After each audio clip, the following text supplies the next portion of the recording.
Is anybody with us that hasn't been with us up till now? Okay. A little review. The theme of our time together this, what do you call it, winter seminar? Winter retreat is utilizing, maybe, engaging ourselves with prayer to deepen our devotion, deepen bhakti. That's the theme. And of course there's many persons speaking many things, but principally going back. Friday evening, Dravida Prabhu spoke about chanting the Hare Krishna Mahamantra, chanting Hare Krishna prayerfully. Very thoughtful presentation. The following morning, one of Lord Chaitanya's principal associates and fully empowered representative, Rupa Goswami, his prayers on chanting the holy name with deeper devotion. Then many things in between, but yesterday evening Haridas Thakur, the Nam Acharya, for the chanting of the holy name, and his prayers to Lord Chaitanya. Now the prayers to Lord Chaitanya were not specifically about the holy name. They were about the qualities, Shikshastaka 3, Dravida discussed, that enabled Haridas to be the Acharya for the chanting of the holy name, to chant constantly, and to chant with attraction and affection for the name. His qualities were exhibited in his prayers to Lord Chaitanya, speaking about 40 prayers, speaking about remembrance of Lord Chaitanya, remembrance of the Supreme Lord as being a great benediction for those who have, and giving examples from scripture and history, and taking the position of humility that I have no remembrance of you, I'm so unqualified. And then I'm so unqualified, yet maybe it's an offense, but I want to ask something of you. What's that? Anything, Haridas, just say it, it's yours. I want to get this benediction from you lifetime after lifetime, to take as my foodstuff the remnants of your devotees. Now, it doesn't say that Lord Chaitanya said, fantastic request, it's granted. But Vrindavan Das Thakur says that what I have written here is not exaggeration, it's not imagination, it's what, he says, and one who hears these prayers of Haridas and hears the glories of Haridas will surely develop Krishna Prema. It's very specific, Krishna Prema. And then it's not my idea, it's the statement of scripture. One hears about, and from that process of hearing remembers the glories of such pure devotees as Haridas, they go back to Godhead. So that was the conclusion yesterday. And this morning, at least my contemplation was, it's very natural and even logical that we go to Srimad Bhagavatam specifically, and to the original preceptor of our disciplic line, Lord Brahma. Within the Srimad Bhagavatam, a little sharing. Some time ago, we had this week-long program in Gitanagari, kind of like a follow-up of, or following the model of the Vrindavan Institute of Education. We had this Gitanagari Institute for Higher Education. We tried it. Kind of petered out after some time because a whole week people couldn't take the time. But so I had this inspiration, prayers from Srimad Bhagavatam. When I started researching how many prayers there are, how many verses out of the 18,000 verses are prayers, it's a lot. It's more than half, well more than half. And so there's elements within those prayers. That's where I learned, to the best of my memory, Narottam Das Thakur analyzes categories of prayer, or elements of prayer. So it's very educational to understand how different devotees on different levels offer prayers to the Supreme Lord. And one of the most outstanding set of prayers, and often quoted by our founder Acharya, there's prayers from Lord Brahma.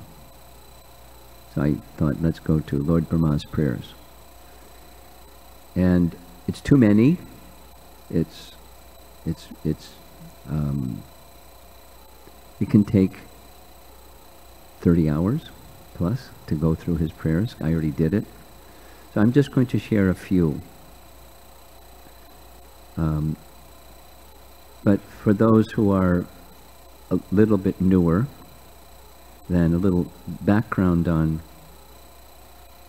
Lord Brahma. So not only he's the original preceptor of our sampradaya, he's the head of the disciplic succession, Brahma Sampradaya. According to Srimad Bhagavatam, it was into the heart of Lord Brahma that Krishna directly imparted Tene Brahma Hridaya Adi Kavaye. He imparted all the knowledge of the Vedas. The sound of the Vedas came from his mouths. He manifested the Vedas. And in that way, the Vedas are available in this world, because the Vedas are otherworldly. The Vedas are transcendental. Even there are topics within the Vedas that deal with the temporary. The knowledge of the Vedas is eternal, because creation comes and goes, but knowledge doesn't come and go. It's eternal. So even during the non-manifest stage of the cosmos, the Vedas are eternal.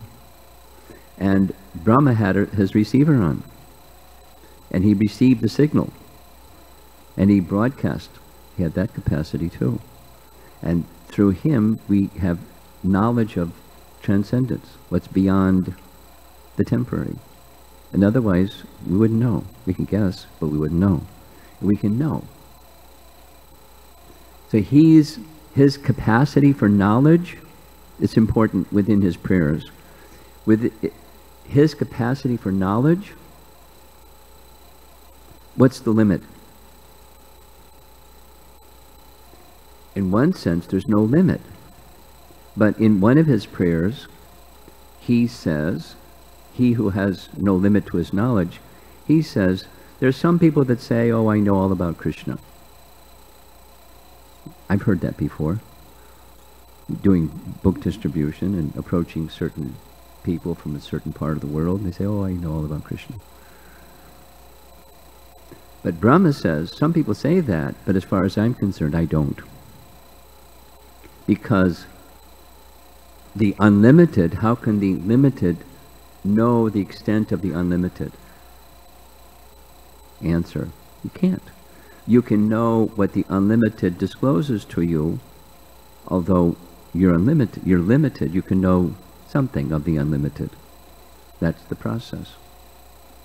Through sound vibration and a heart that's pure. So in his prayers, there's this, say, tension or distinction between knowledge and bhakti, and the limitations of knowledge and the capacity that bhakti has to disclose that which we otherwise can't know. Not by the ascending process, but the descending process, in other words. So that's an essential element in his prayers. You'll hear it especially in the third section. So the prayers of Lord Brahma comes in chapter 14 of Canto 10. And the preceding chapter is chapter 13. And chapter 13 is the warm-up to the prayers. So I'm going to very quickly give a gloss of the Brahma Vimohan Leela, it's called.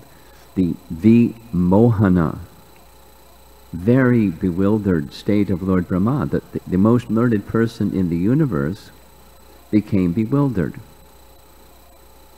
And that's what it's called. And so quickly, the chapter begins very beautiful. If you want to hear a description of the kingdom of God, kind of anecdotal. What to speak of heaven? Ask somebody, what's it like in heaven? Prabhupada tells the story, you know, in some place, Sheffield or something like that, and the Christian preachers were saying, if you don't follow Christ, you'll go to hell. What's hell like? And then they described hell. Dark, it's dirty, it's hot. And they say, well, that's the mind where we work in Sheffield. We're already there. Well, there's no newspaper. No newspaper. Well, you don't want to go there. Something like that. So what's the kingdom of heaven?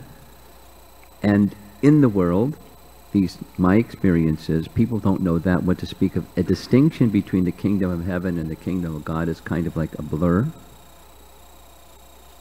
Because knowledge is not coming through disciplic succession, it's the other kind. But if you ever wanted to know what the kingdom of God is, just read Srimad Bhagavatam. There's a chapter that says, description of the kingdom of God. It's the four Kumaras, go to the gates of Vaikuntha. And now, even above Vaikuntha is Goloka. So the chapter begins, 13, Krishna's pastimes with the cowherd boys. So just some scenes here. Krishna, every morning, rises very early. The cowherd boys, they're so eager to be with Krishna. And the cows are mooing. They want to be with Krishna. They have love for Krishna.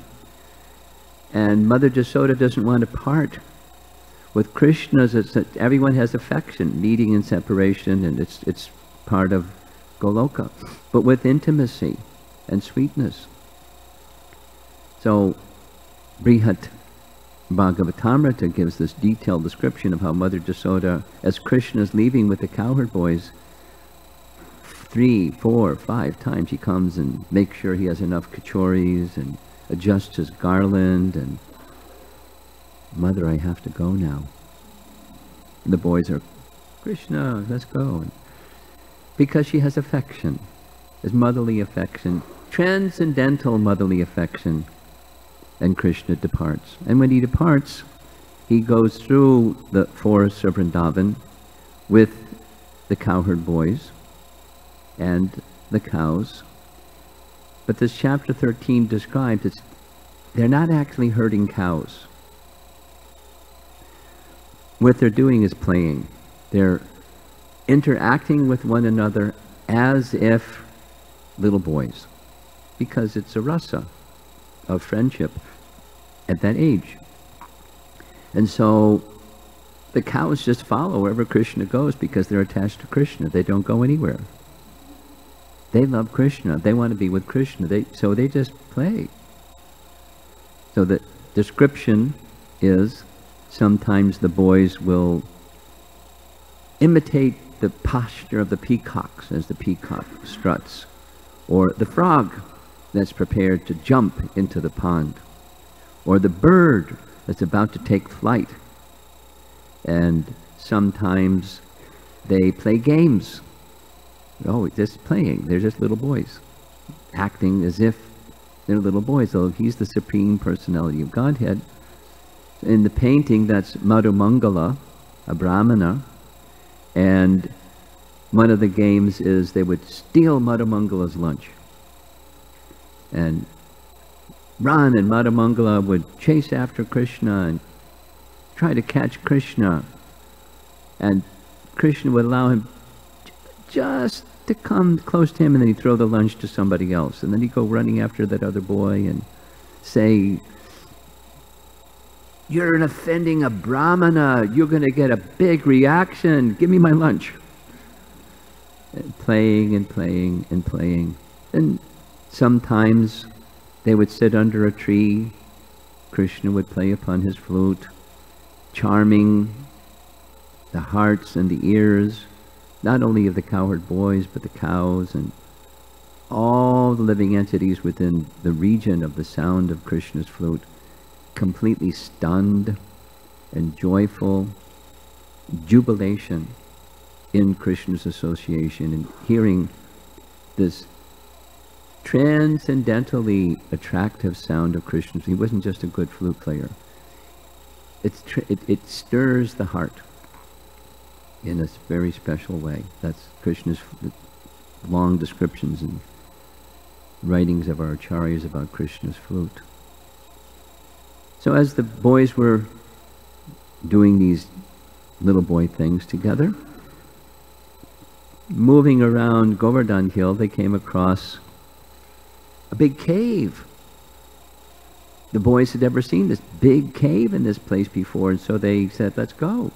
Let's explore the cave."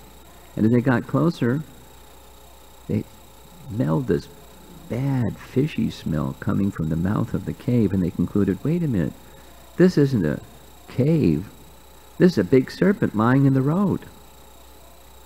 But Krishna's always protect us. Let's go and explore. So they started walking single file into the mouth of Aghasura demon, because he was sent by Kamsa to kill Krishna.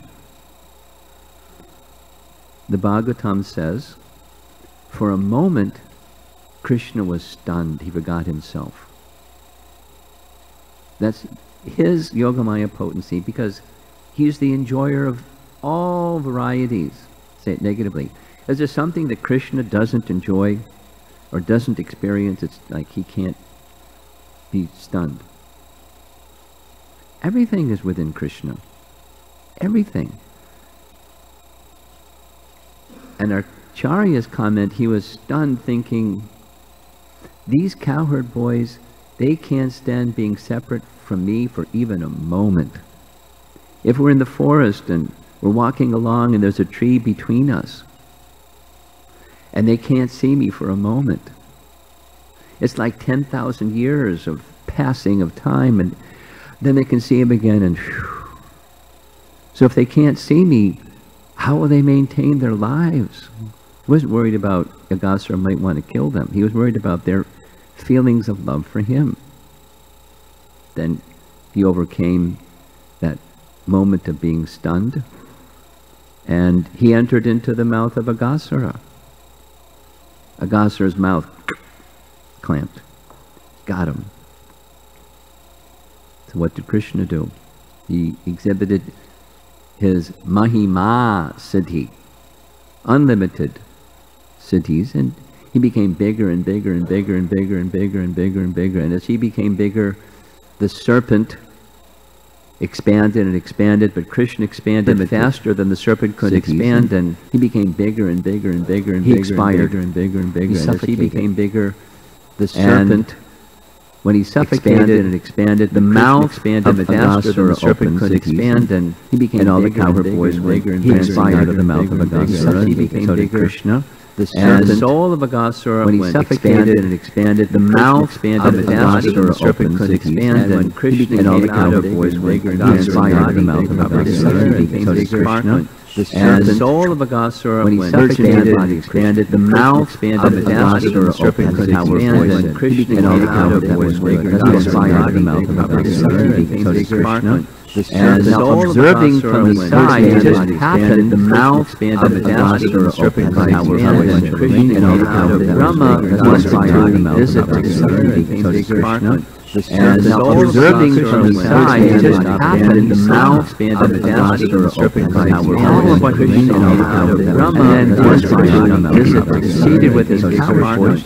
And now observing from the side, it just happened, the mouth expanded faster than the serpent could expand, and Brahma was inspired of the mouth seated with his cowherd. I have great mystery. And now observing from the side, it just happened, the mouth expanded faster than the serpent could expand, and Brahma was inspired of the seated with his cowherd. I have great mystery. And now observing from the side, it just happened, the mouth expanded faster than the serpent could expand, seated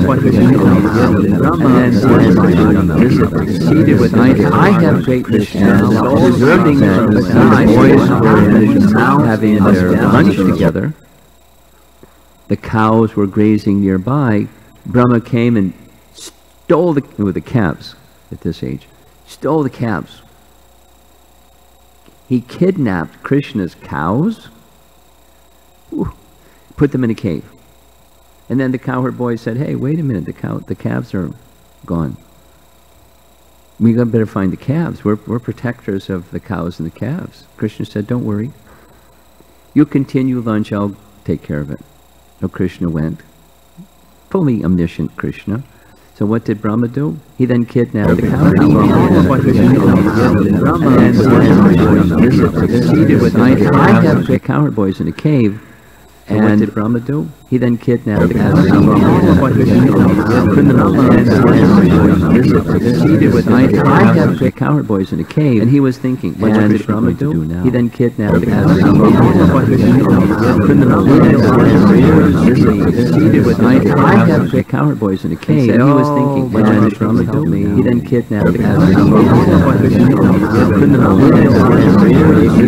Seated with the cowherd boys in a cave, and he was thinking, what did Brahma do? He then kidnapped the cow. Seated with cowherd boys in all the cave, and he was thinking, what did Brahma do? He then kidnapped the cow.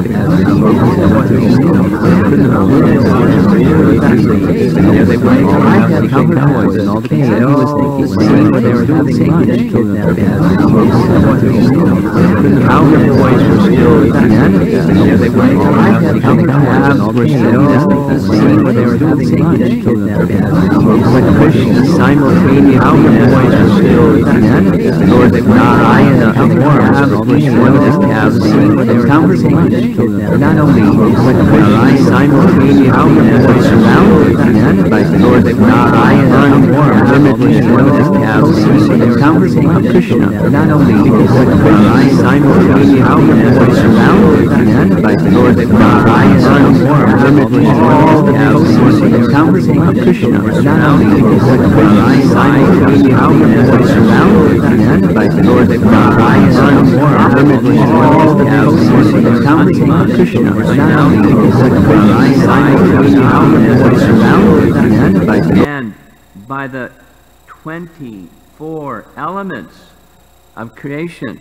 Now, 24 elements are like, here's a chair, but there's the primordial energy, because this happened earlier in Canto 2. He saw the potencies of Lord Vishnu surrounding Lord Vishnu.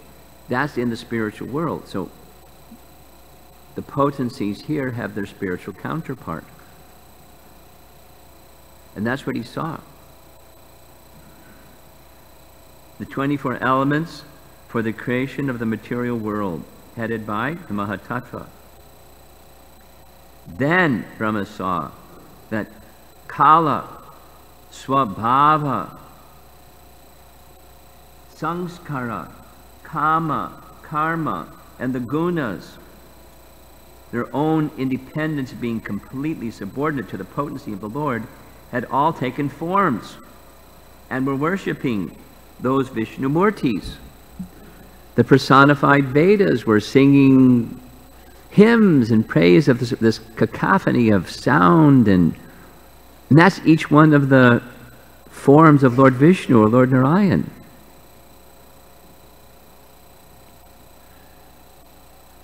The term that's used in this connection is his Nija Mahimani, unlimited opulences. And then, poof, all the forms of Narayan and all the cowherd boys and all those potencies just disappeared.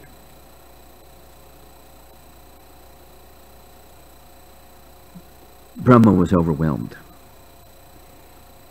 He had his desire fulfilled, but he had made a big boo-boo. He stole the calves. He interrupted Krishna's pastimes in Vrindavan. Bad. And that's the context of his prayers from chapter 14. And the beginning of chapter 14, first 8 verses, is a section where he offers prayers describing the form that he's seeing before him. Very detailed description. In case somebody wanted to know what does Krishna's form look like, just ask Brahma, he saw it. We may not have seen, but Brahma saw, and he's describing.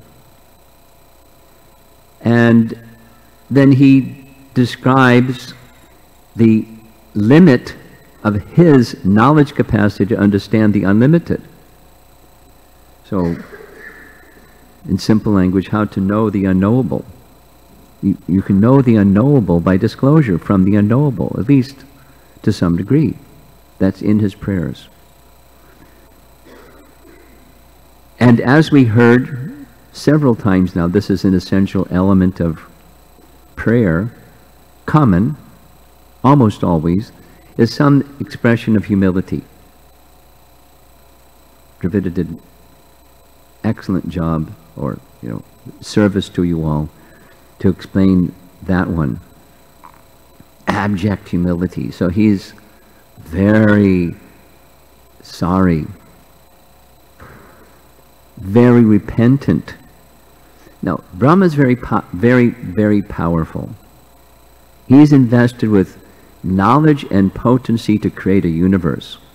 Like Prabhupada would say, ask the scientist, make one mosquito. One mosquito. A mosquito that can go up and down and backwards and forwards and reproduce itself. Make one mosquito. Brahma made a lot of mosquitoes. And a lot of everything. So what's the knowledge capacity and creative potency of Brahma? Huh.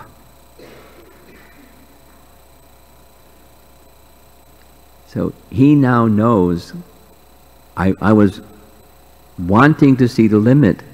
I saw the limit. It's limitless. But I made this big offense. Now, because he's so dear to Krishna, he could have said all kinds of things. Like, I know I'm going to get a reaction. Please reduce my reaction. His intelligence wasn't going there. It's an important verse.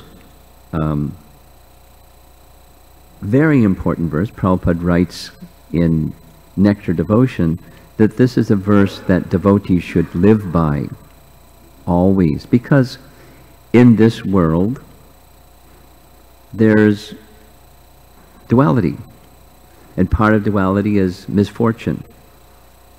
Now, the misfortune comes our way because of misuse of free will, because of forgetfulness of Krishna, and the varieties of misuse of free will. There's misfortune. You can use different, there's suffering. There's ignorance, so there's suffering. So how do you deal with misfortune or some difficulty that comes your way? It comes. Even you're a good person. a nice devotee, pious person, virtuous, and all kinds of nice things.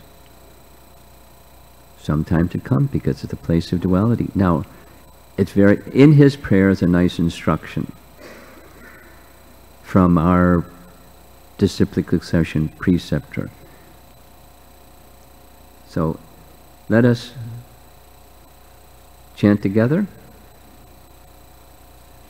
Tate dukampam susamikshmano bhujana evatma kritam vipakam hridvag vapurbhir vidanan namaste jiveta yo mukti pade sadaya bhak.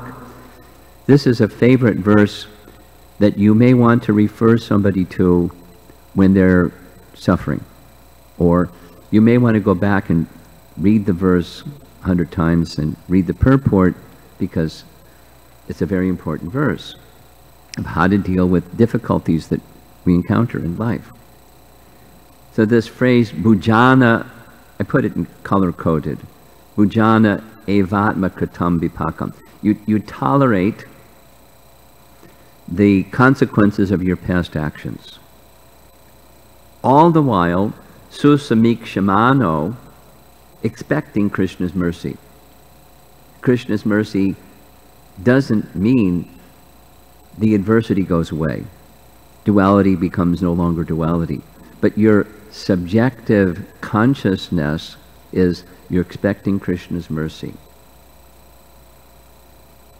And one who does like that, with hrid, vag, vapurbhir, with your body, mind, and words, you namaste, you submit yourself with full devotion and respect and love to Krishna.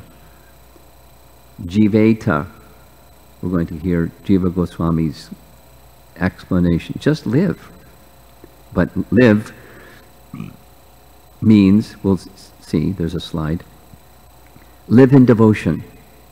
Not just, your heart continues beating and you don't give up your life. You live in devotion. Then you daya bhak. You inherit the property. In this case, Brahma, his father, is Vishnu. You go back to Godhead. Just like in law in India, if the son survives the father, the eldest son survives the father, if he just lives, he inherits the property of the father. He doesn't have to write a will. It goes to the eldest son. Like a king, goes to the eldest son. It's law. So as there's that law, so just stay alive in devotion to Krishna, and you'll inherit Krishna's kingdom. Here's Prabhupada's translation. My dear Lord, one who earnestly, susamikshmano, waits for you to bestow your causeless mercy, anukampam, bestow your causeless mercy upon him, all the while patiently suffering the reactions of his past misdeeds, and offering you respectful obeisances with his heart, words, and body, is surely eligible for liberation, mukti pade, for it has become his rightful claim.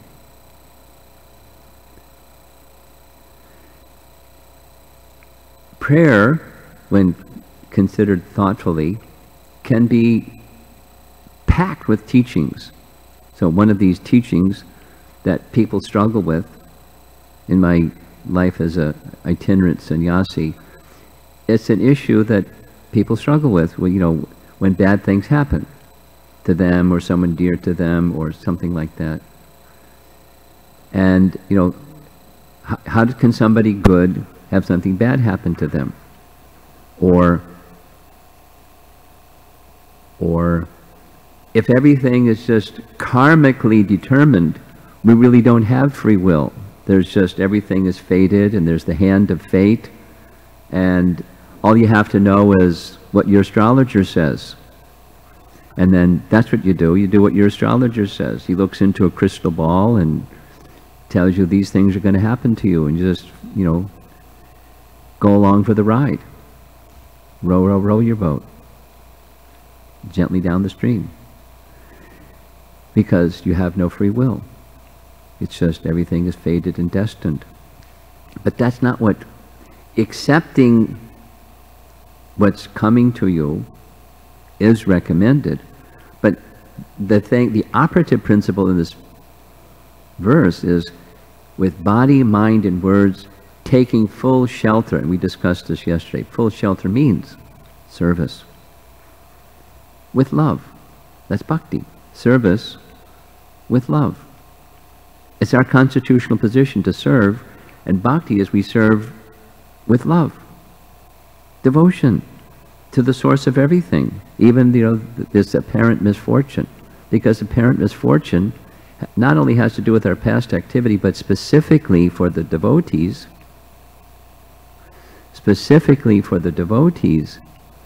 it's minimized, and the intent for Krishna is to help us become detached from the temporary, because a problem is our attachment to the temporary. And so we can't see straight. We're covered by ignorance. We're attached to what we're not, and happiness through what we're not. And we're attached to it. We want to bring our dirty laundry with us into the kingdom of God. You have to leave it outside. Those attachments have to be dropped. So Krishna may help us. Bhaktisiddhanta's language is the fire of ordeal. It's a nice short purport in one of the Brahma Samhita verses, where Brahma says, from the topmost living being down to the bottom living being, Indra to the Indragopa germ, karma is being meted out by the Supreme Lord. And then Bhaktisiddhanta says, in the case of a devotee, it's not karma, it's helping us to become purified through ordeal. Anyone want to volunteer and raise their hand saying, I've never been through any ordeal in my life? I don't think anyone can say that. So what happens when you become a devotee? A magic wand hits your head and no more ordeals.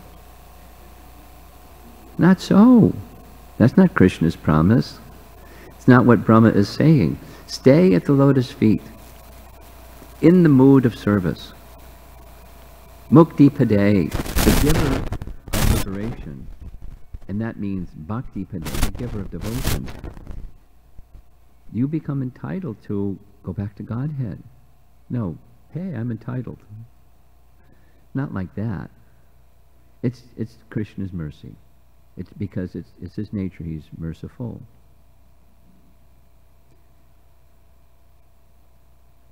Now here's another prayer, often quoted, very important. Let us chant it. Whoops, what happened? There we go. Chant it together.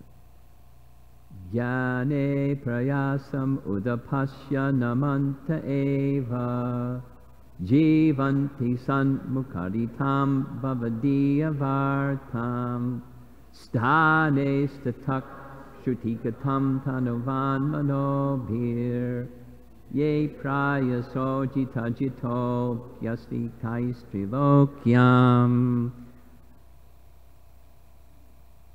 Very good verse to learn, and something that for those who are followers of Chaitanya Mahaprabhu, there's this wonderful section in Chaitanya Charitamrita where Lord Chaitanya is having a discussion with very learned, very exalted devotee Ramananda Roy, asking, imagine having a conversation where the starting point of your conversation is, what's the goal of life? And the means to achieve it. Let's start with that topic. So Ramananda Roy offers multiple things, but Lord Chaitanya says, keep going, keep going. And when he comes to this verse, Ramananda Roy quotes this verse, and Lord Chaitanya says, that's it. The goal of life and the means to achieve it. And it's right in Brahma's prayers. Now, Brahma's prayers are filled with instruction.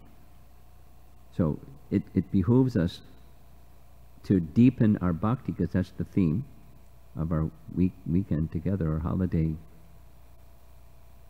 retreat together, is to deepen our bhakti through prayer. This is our founder of our disciplic succession, through prayer giving us instruction how to achieve what the goal of life is and how to achieve it. Very valuable. Prahlad, in one of the teachings that he gives, not a prayer, but he says to his father, persons like you're most unfortunate because you don't know what the goal of life is. Na te vidu. Vid means to know. Not te vidu. Svartakatim hi Vishnu. You don't know. You and persons like you. Darashaya ye. Bahir artamaninas. Bahir arta maninas. You want happiness through the temporary. Okay. Absorption in asat. Because of absorption in asat, you can't know. Even if somebody, it's right in the verse, even if somebody explains it to you, even if I, Prahlad, explained it to you, Dad, you couldn't understand. Or on your own effort, if you tried, you couldn't understand. Or combination of the two, couldn't understand. Why? Too much absorbed in the temporary, trying to be the enjoyer of Krishna's property. You can't understand the goal of life. So, back to the previous ordeal, may be to help us become detached a bit, or more than a bit, maybe a lot, from the concept of being the enjoyer of the temporary. And what are you left with?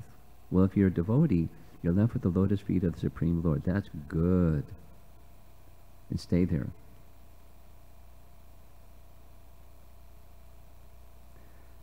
So here's the translation of this one. Those who, even while remaining situated in their established social positions, stane stata, throw away the process of speculative knowledge and, with their body, words, and mind, offer all respects to the descriptions of your personality and activities, dedicating their lives to these narrations, which are vibrated by you personally and by your pure devotees. Certainly conquer your lordship, although you are otherwise unconquerable by anyone within the three worlds. Now, it's not the devotee's interest to conquer the unconquerable.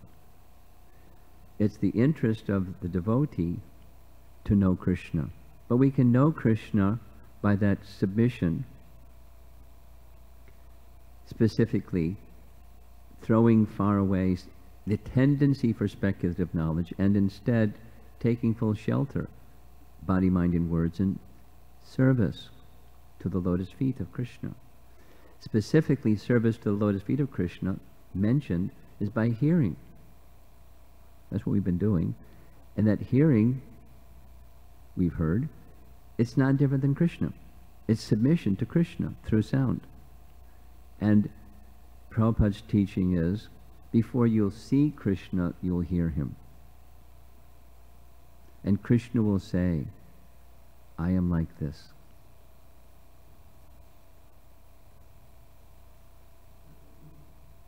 I don't know if anyone has heard Krishna say to you, I am like this.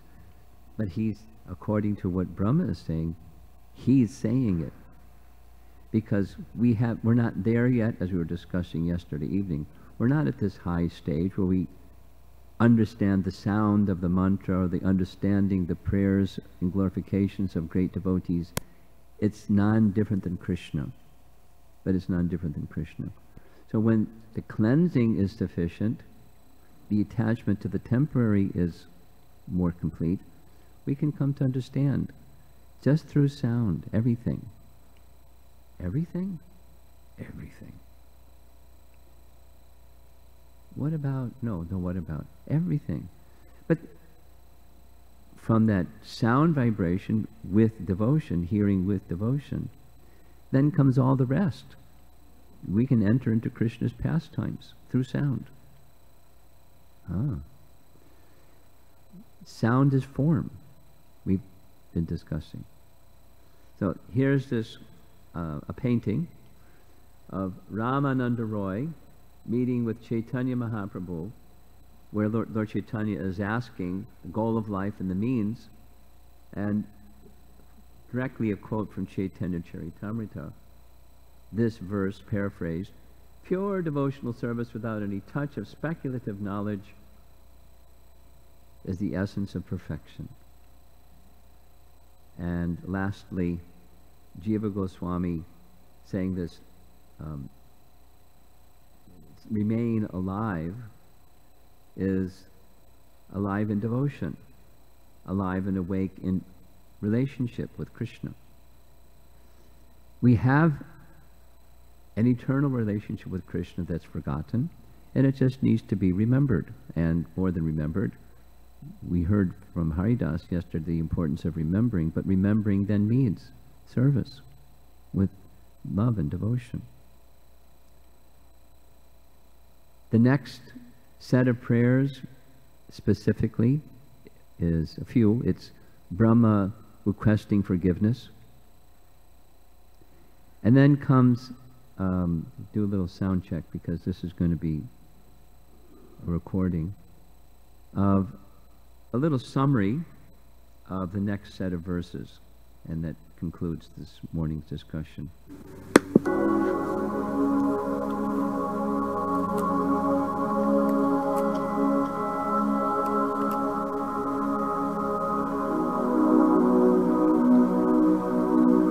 Lord Brahma attempts to express the ramifications of the opulence that he has seen Krishna display. He prays to Krishna, "O Lord, I previously was unable to either understand or see you due to the coverings of your own Maya, your illusory energy. But you are the controller of that Maya, and that was proved by Mother Yashoda's seeing the universe within your abdomen. Now, at the present, that universe is externally manifest as your inconceivable energy, and it is therefore all that I perceive.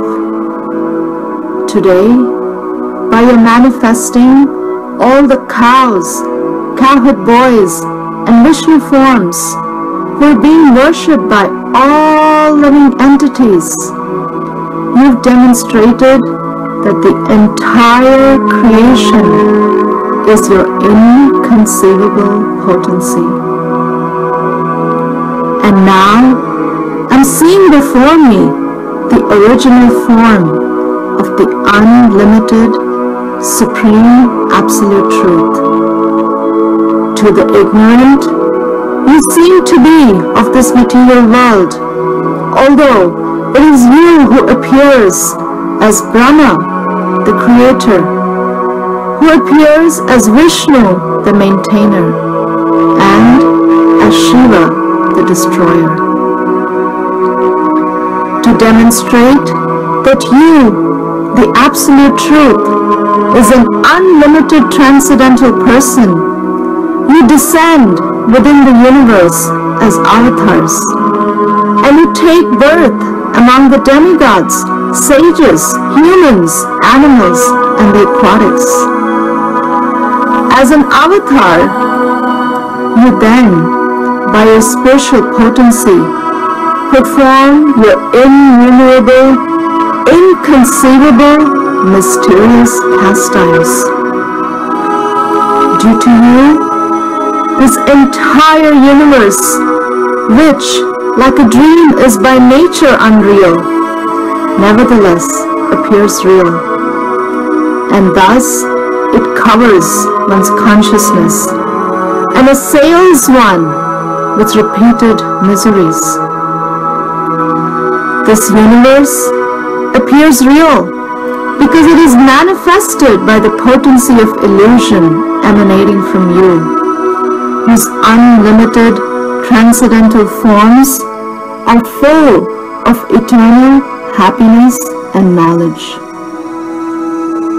You are the one Supreme Soul, the primeval Supreme Personality, the Absolute Truth, self-manifesting, endless and beginningless. You are eternal and infallible, perfect and complete, without any rival, and free from all material designations.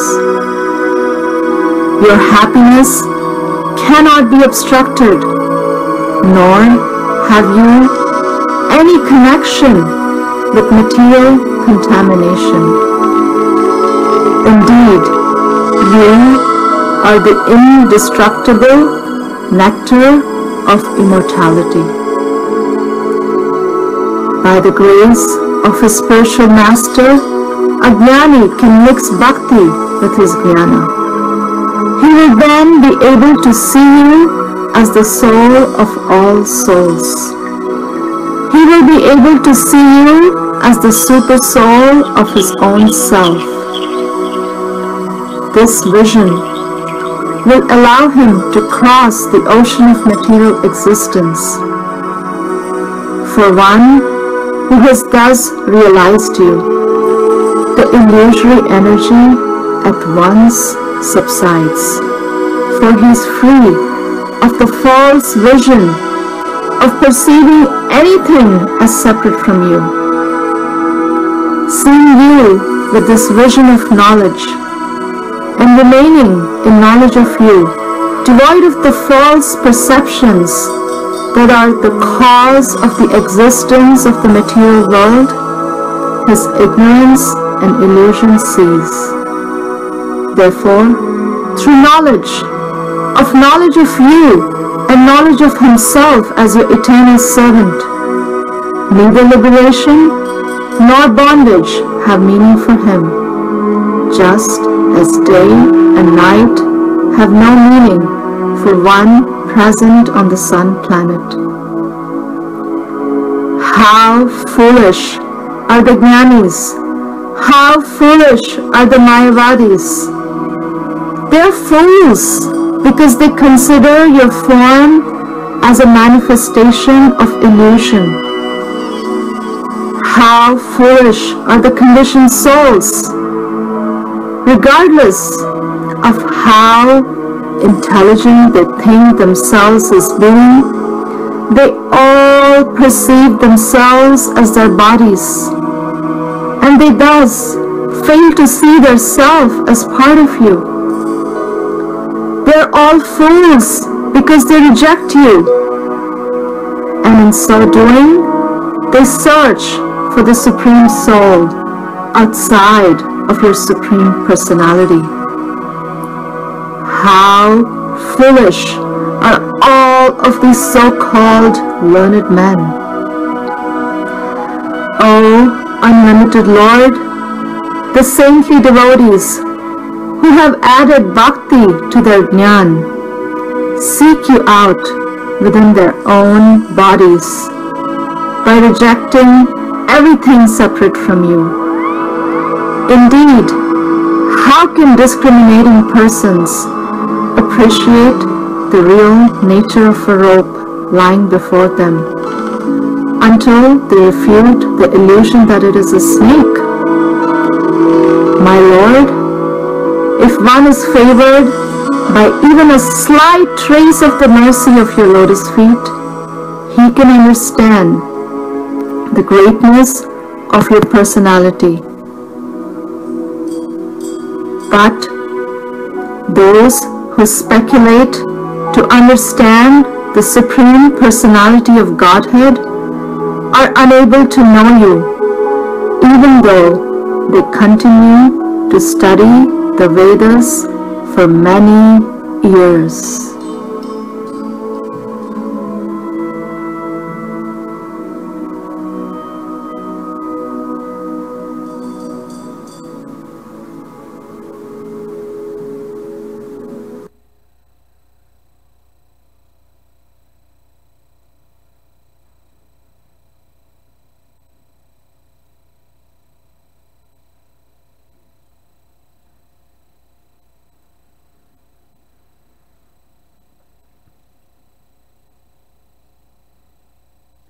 Conclusion. Krishna's nature is Bhaktavatsala. Sometimes it's said this is the most outstanding quality of Krishna. He is very affectionate and kind to those who have affection for him. And it's just reciprocation, it's natural. Yayatam mam prapadyante tangstadaiva bhajamyaham. So, as people have regard for Krishna, Krishna reciprocates. So those that have affection for him, Krishna has affection for them. Those that want to see him as enemy, he doesn't put his hand on his hips and say, "Oh yeah, well I'll show you." "Oh, you wish me to be your enemy? Okay, I can be your enemy."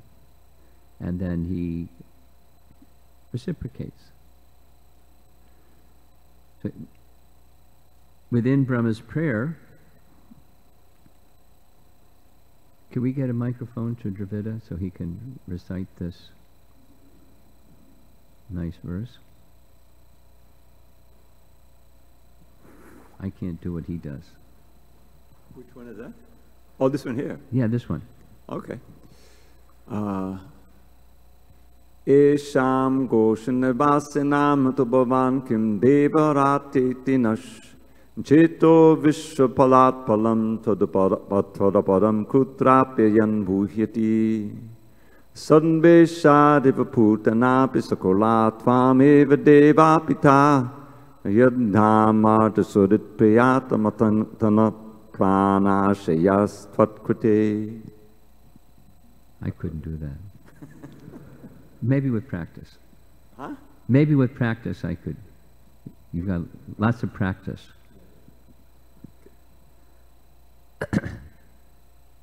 Following the prayers that we heard this wonderful summary narration, he then speaks about Krishna's, Brahma speaks about, through prayer to Krishna, he is revealing Krishna's nature.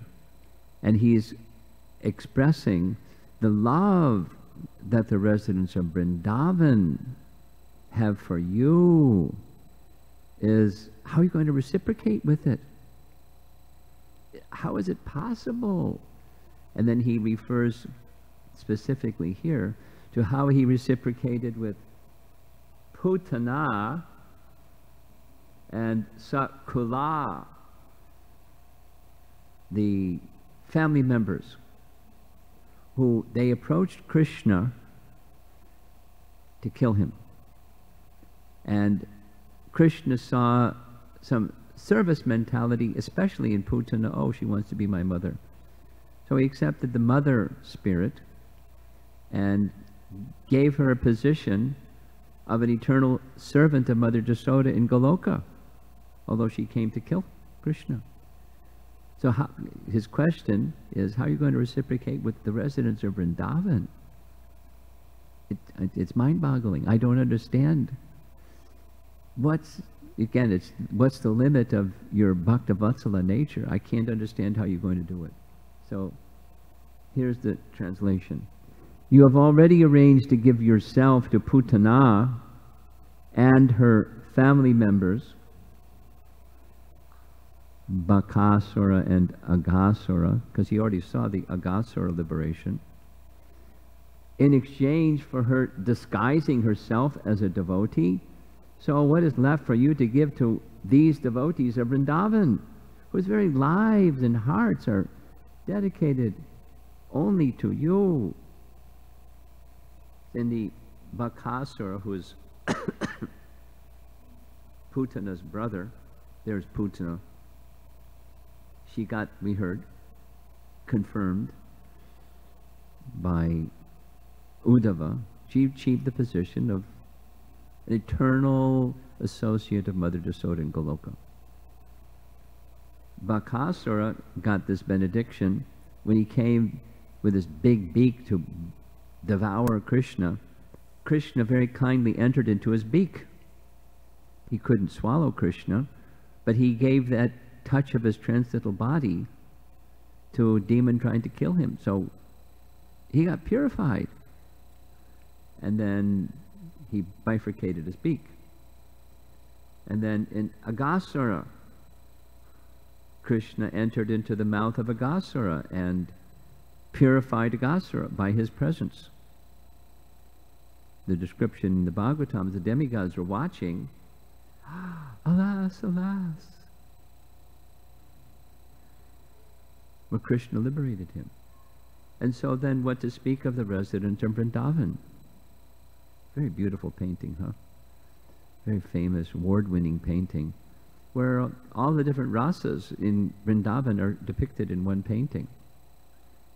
And they all have love for Krishna according to their nature. But one similar feature is unrestricted sweetness of love for Krishna.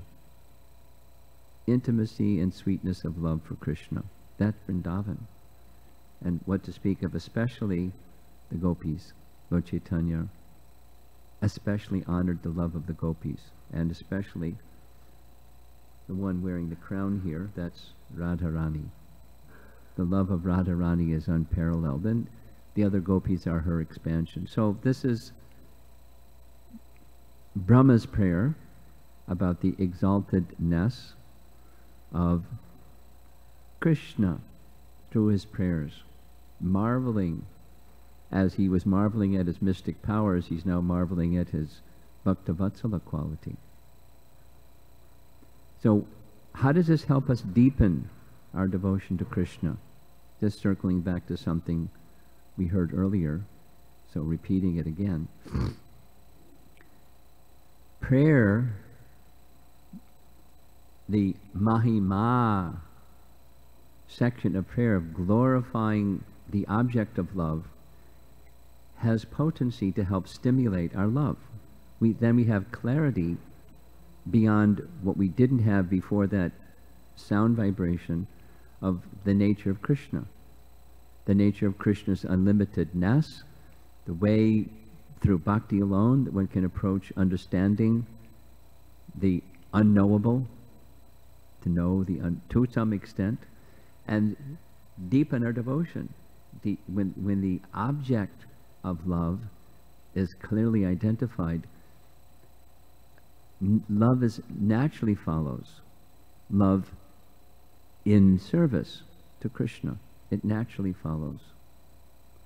Teaching of Bhagavad Gita and expanded here in Brahma's teachings, or Brahma's prayers.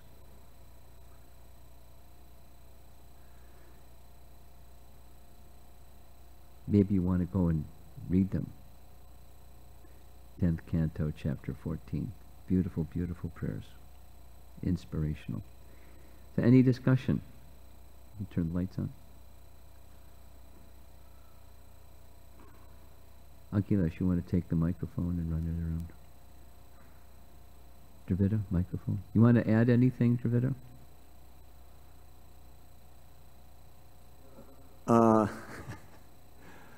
Not much to add, but I wanted to just focus the devotees for 1 minute on one of my favorites here, where Brahma is appreciating the residents of Vrindavan. This beautiful prayer, which is 31, which he didn't touch on. There's so many, as you said. Ahoti danya vratago ramanya stanyam mitam pitam ativa te muda yasam tabo vatsatadatmanatmana yatriptihe japina chala madmara. O Almighty Lord, how greatly fortunate are the cows and ladies of Vrindavan. the nectar of whose breast milk you have happily drunk to your full satisfaction, taking the form of their calves and children. All the Vedic sacrifices performed from time immemorial up to the present day have not given you as much satisfaction. So he's recalling that, you know, what he kind of engineered on you know, without knowing what he's doing, but that how he appreciates the residents of Vrindavan, and so this is part of our what you say, consciousness, to really exalt the residents of Vrindavan and aspire to enter in, just like we sing with the Tulsi prayer, make me a resident of Vrindavan. Mm. So I just wanted to share that appreciation. I remember when I worked on these prayers, you know, this was like practically the first chapter of the 10th canto after Prabhupada did it. And I was working and I came across this one of all the prayers, and I was so enlivened, I just memorized it right away. Ahoti danya vitago ramanya. Hare Krishna.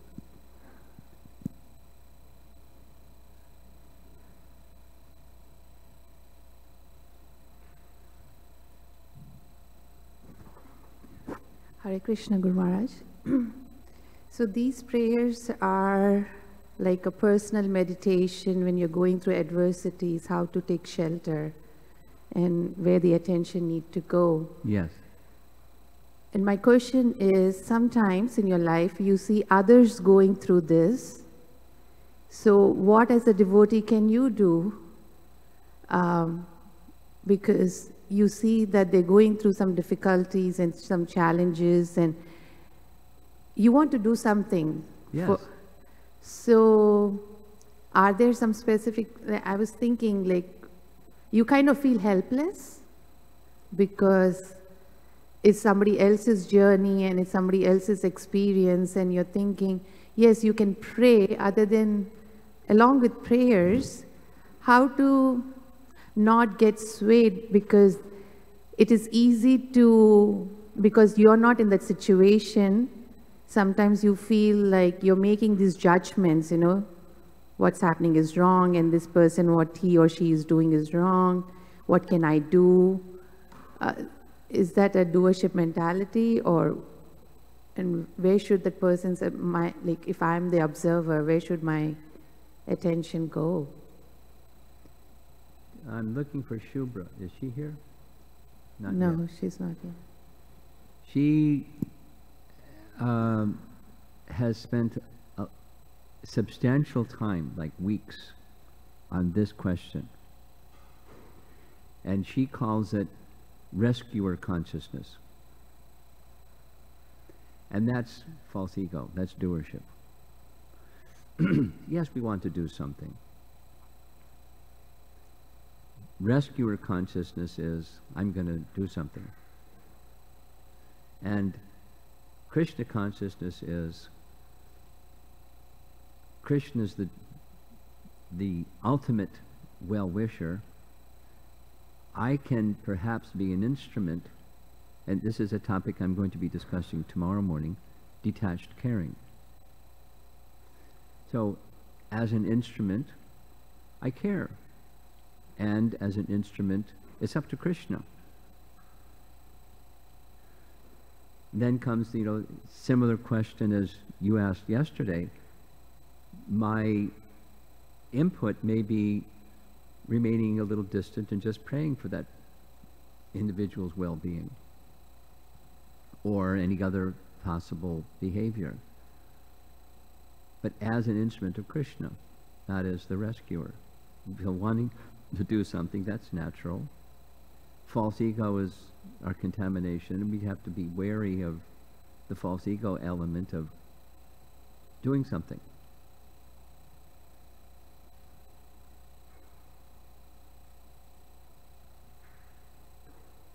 What's in the case of one example came not so long ago in one seminar I was taking part in, I won't say where or what. A teenager asked a question about causes, you know, gun control. They get like energized when they understand abuse of firearms. And so they have been participants in rallies and things to like get control of misuse of firearms. And the question was, I want to do something. The question was, is that a good thing for me as a young devotee to do? Because I've got energy for it. And so there was some reasonable discussion on the topic, but what's the root behind, and it's the modes of nature and karma. So if you take away that exhibition, is it not going to come somewhere else? Doesn't mean that's not important, but really what's at the root? What's the best thing for you as a teenager to do about this? And then you start with this, and then it's, where do you end? Because there's so many things. Where do you draw the line? What do you do? So what's the root? And that's Vyasadev's question, the Kali Yuga question.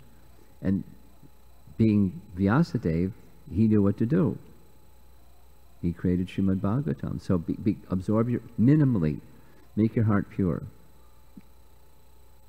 That's something you can do for someone else.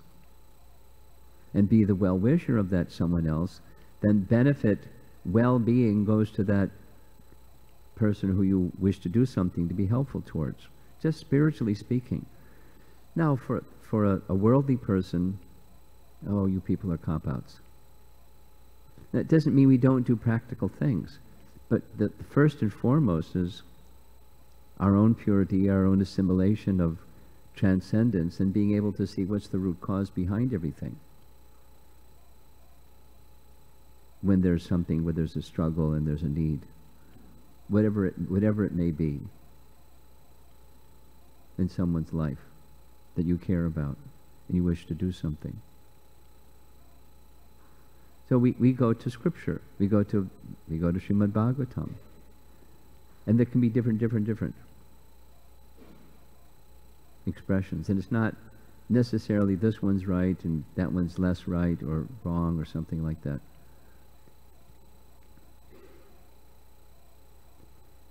Case specific, heart that's pure, what's the root of the problem? And what can be done in service to the person and the situation?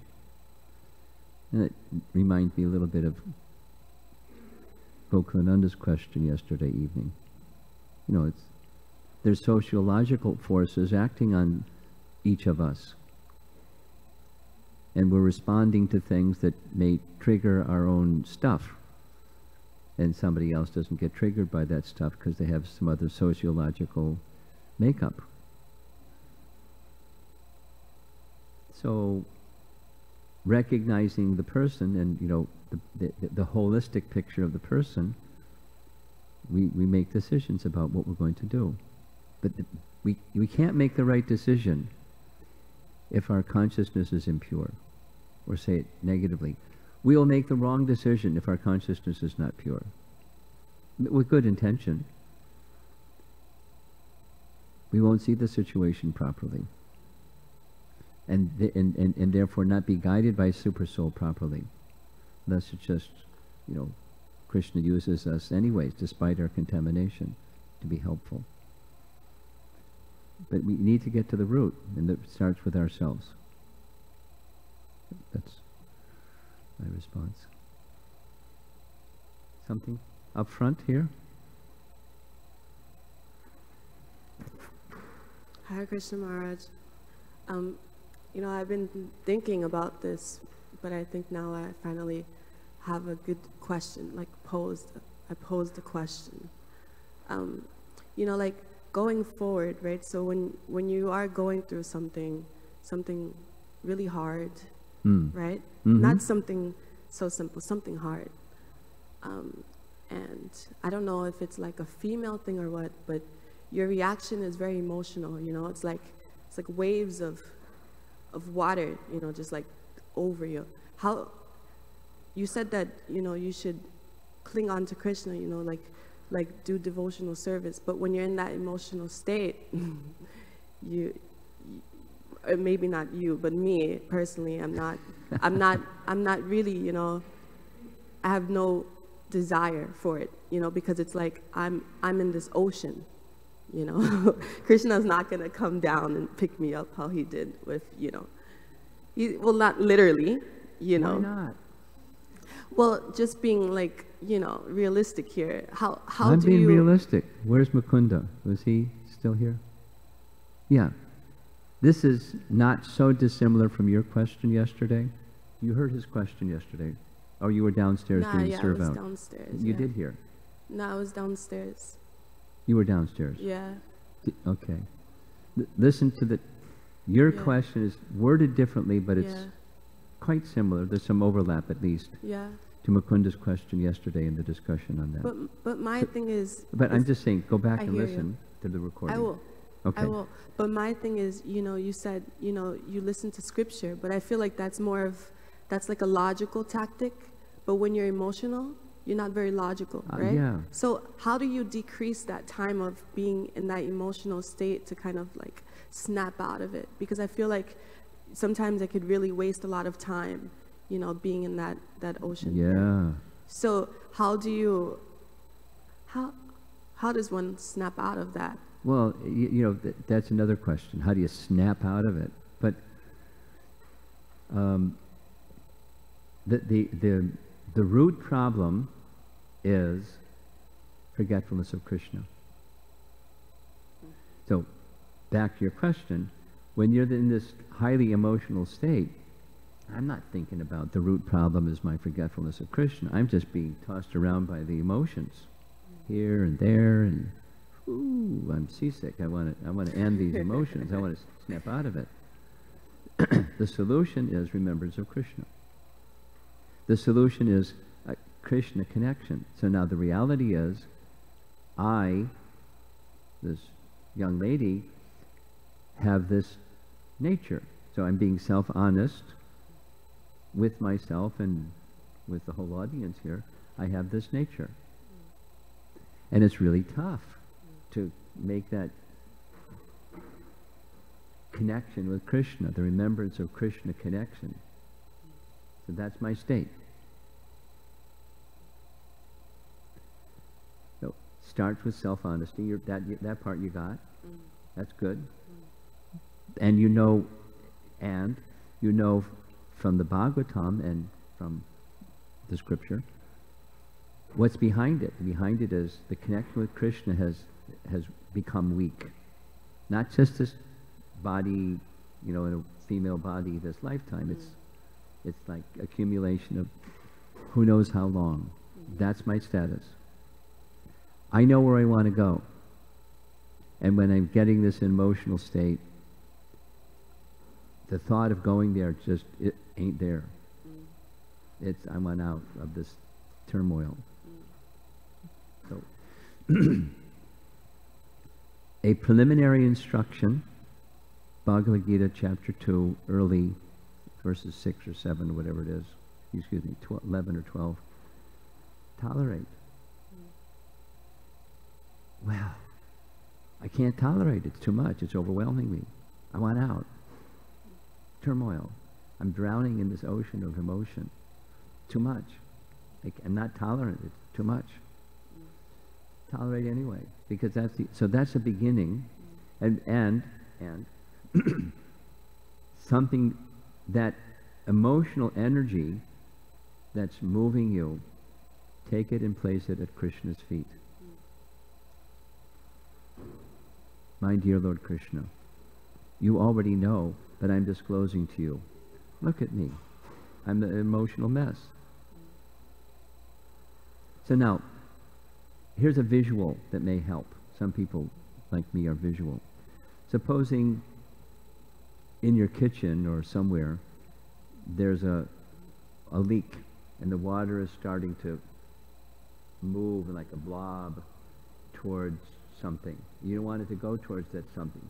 So one thing you can do is make a little line with your hand or some instrument and then move the water over that way. You may not be able to stop the water, it's gushing, but you move the water over that way, and then you just make a little path and it starts going over that way. Give it a place to flow.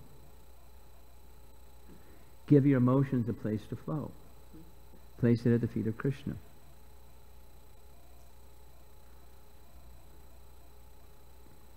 That takes some practice, because in the panic state, it's just, stop that emotion. Yeah. I'm on out of here. But the devotional part is take shelter. Take that energy, emotional energy, and repose it with Krishna. Not necessarily take it away, like stop the emotion, turn the faucet off. Yeah. But I'm dependent upon you. This emotion is, whatever it is, overwhelming or something. And it's my conditioning. And I'm dependent upon you. You don't hide the emotion or negate the emotion or run away from it. You repose it at Krishna's feet. And in this state, my remembrance of you is very weak. I'm dependent, very similar to Dravida's message to us on Friday evening of helplessness. It's part of the prayerfulness. So now supposing you're not in one of those emotional states. You're like, upright again instead of like drowning. Helpless. Because that's reality. That's my situation. Not like the immediate circumstance, but it's where I am. It's where I'm at. I'm helpless. So when you're not going through that emotional state, you practice helplessly taking shelter of Krishna, because that's the reality. Not, imagined, that's the reality. My bhakti is weak. I have faith in Krishna, but it's weak. My Krishna connection is not so strong. I'm at your mercy. Please accept me. You heard that message yesterday. Please accept me. So another visual, a child. I travel in different countries where I don't know the language, but there's one language, and that's this one. And everybody knows what that one means.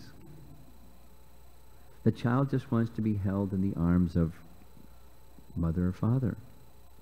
It takes maybe, a little time, but after a little time, the panic, emotional, it's quiet again. Until a few minutes anyways. But that's what you do. Helpless. I need shelter. We need shelter, even when it's going well, in the duality picture of things. And that emotion goes to Krishna too. Just practice. Yeah, I'll try that next time. Okay. We had a japa retreat where one devotee during the 64 round day was regularly going like that. And I asked them at the end, the sharing, what was that? He said, when my mind was out of control. Now, they weren't like in waves of negative emotion, just my mind is out of control. I'm helpless. It's good. It's not bad. It's good. That's in deepening your devotion through prayer. It's good. It's not negative. It's reality. I don't think me being like very emotional or like sensitive is a bad thing, because I can feel other people very easy. But when I'm going through my own thing, I got it. yeah, it's got it. a whole different ballgame. Yeah. Yeah. Yeah.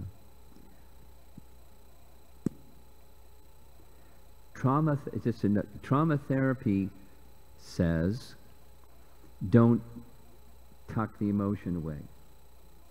Face it. Stare the tiger in the eye. Where's this coming from?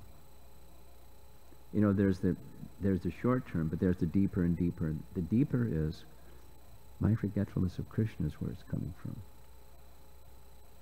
That's where it's coming from. It's fearful. And with that fearfulness, negative emotion. That's the root. So trauma therapy says you face the emotion, tracing where's it coming from, and you look at it, and it can help resolve the emotion. It can help resolve the feeling, the experience of being taken over by your parasympathetic nervous system. That's involuntary. It just takes over. No choices. It takes over. That's the result of trauma. And then there's trauma therapy. We're traumatized by our forgetfulness of Krishna. It's after 9 o'clock. We're going to end. And some of you were not with us yesterday evening, so we had a little nice announcement, ice cream and cake announcement, about the... No, I'm not going to do it. I'm not going to show it. Oh, your announcement. Okay.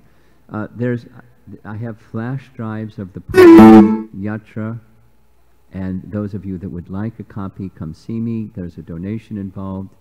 You can speak with Vangsi Dari about the red jacket here, sweatshirt. He'll help you with figuring out a way you can make a donation for the flash drive if you want. Okay.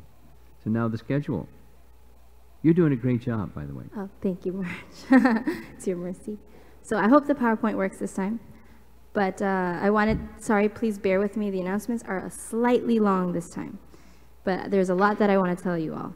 So first off, just a safety announcement. You are in Chicago, although it is easy to forget. So please keep your belongings with you, or you might see them on someone else outside tomorrow.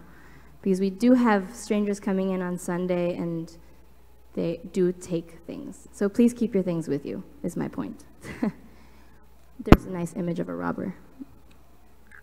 Today's service is, breakfast is by the Dhruva group. And they had the great slogan that I have a very hard time pronouncing. So go the Dhruva group. They're doing breakfast serve out. Breakfast cleanup is the heads, use it or lose it. You guys are the ones who are doing the cleanup group. Just another reminder for parking. The chairs are still moving magically.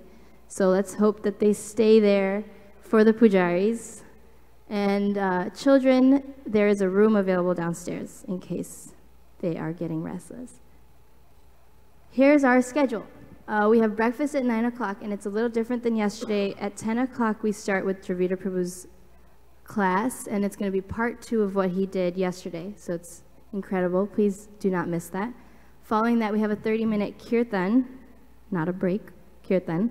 And then at 12 o'clock, it's the most fun time when everyone does service, all the chanting and praying for service. Krishna answers those prayers, and we can all do service together.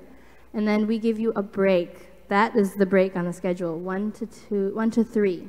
So you can eat lunch as quick as you want, and then you give yourself a longer break.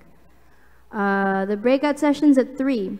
There are 2 breakout sessions. I don't think I was really clear about this yesterday, but one is in the temple room with Dravida Prabhu, and then there's one in the room downstairs with Mukunda, Shruti, and Shrupa. The one upstairs is about reading Srimad Bhagavatam, and the one downstairs is about prayerful kirtan. So it's up to you. If you attended yesterday's Dravida Prabhu session, then it might be nice to attend the other session. If you didn't attend Dravida Prabhu session, it's nice. You can choose. And then at 4:30, we have a shorter Sangha discussion today, but that's, again, your chance to take all this information that you're getting and try to digest it with your friends and peers. And like we discussed yesterday, it's an amazing part of the schedule. And then at 5 o'clock, our Sunday feast begins. And I'll talk more about that in the next announcements.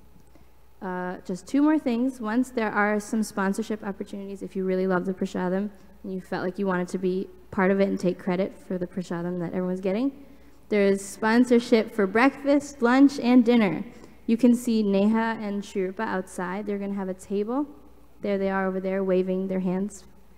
And they're also going to be there with registration. The general idea of registration is that if you're here, you register. So you can either register by each day, which would be $25 a day, or you can get a discount and register for all the days together, and it'll be $75.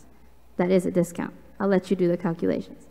And then if you do have any questions or concerns, you can always find me. I'm all over the place, but you can always find me. Or Neha and Sri Rupa. That's a picture of Neha in case you don't know what she is. And that's all.